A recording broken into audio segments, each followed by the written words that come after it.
This is a quick intro into Hubdoc. You've either just got it, thinking about getting it, or never even heard of it. Essentially, it's a way to help you manage your receipts and bills in your business. It uses the technology to automatically extract and read that data and hopefully make it as much of a pain-free experience as possible. So, first thing, we can help you get it set up, get it linked into your Xero account, and give you some more detailed tips and tricks along the way. But as a general guide, the first thing is getting the information into Hubdoc. There's 4 ways to do it. First way being add account. You can sync your Hubdoc account to an external supplier. Let's use Bunnings Warehouse as an example. You'd log in here using your Bunnings Warehouse login details, and this will automatically pull through any bill generated in their system into Hubdoc.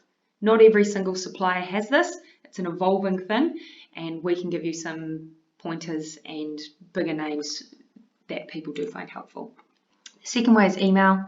Each Hubdoc account has a unique email address, and you find this by going upload document, and here it is here. We'd suggest just setting this up as a contact in your email address. Then you can just forward through bills that you receive into your email, and Hubdoc will pull that PDF for processing in their system. And some people do like to set up an auto forwarding thing from their email account. Then you've got the simple drag and drop, which is what I've done with this one. We'll walk through together here. There's the standard document option or the multi-page, so that you'd use the multi-page if there are 4 separate bills included in the one document. So each page would be split and recorded as a separate bill. And then of course you've got the mobile app, which is sort of very handily here on the right. That's more commonly used for expenses that you're paying on the go, entertainment, motor vehicle expenses, things that you use in your card for and you need a receipt for. And that app there's no sort of processing in that app, it's just taking a photo. So we've got the information in there through the ways I've just said, and then it's what do we do from here?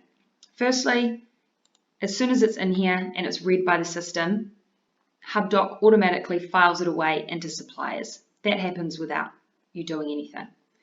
There's an additional filing option through tagging.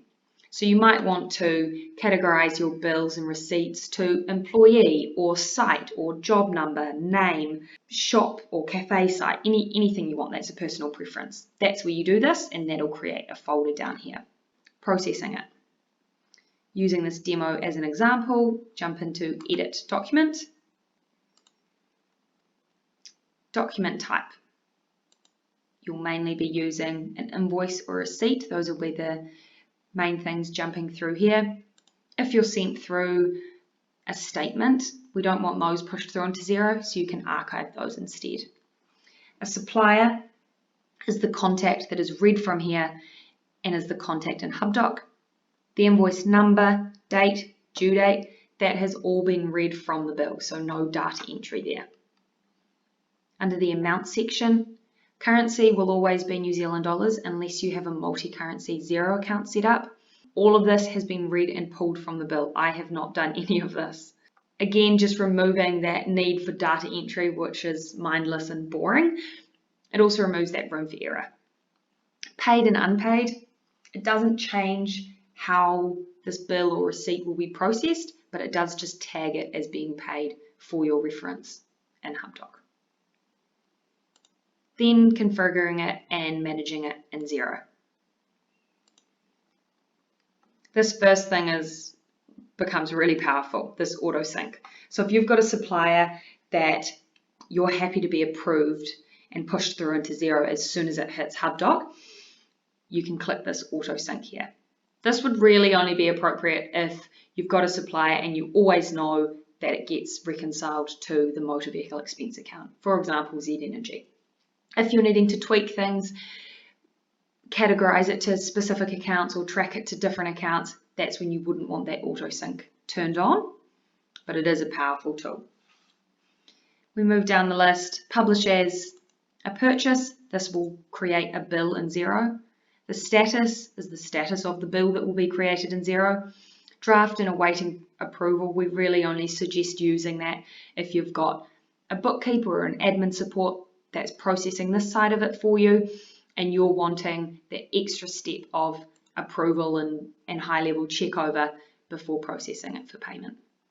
Contact, this comes from your contact list in Xero. You can create a new contact in Hubdoc, which will also be pushed through. A line item, that's the same as having line items in bills. You can have it go through as one amount, or you can split it to separate the expense that's recorded and also the tracking categories. Account codes, same as what's in Xero.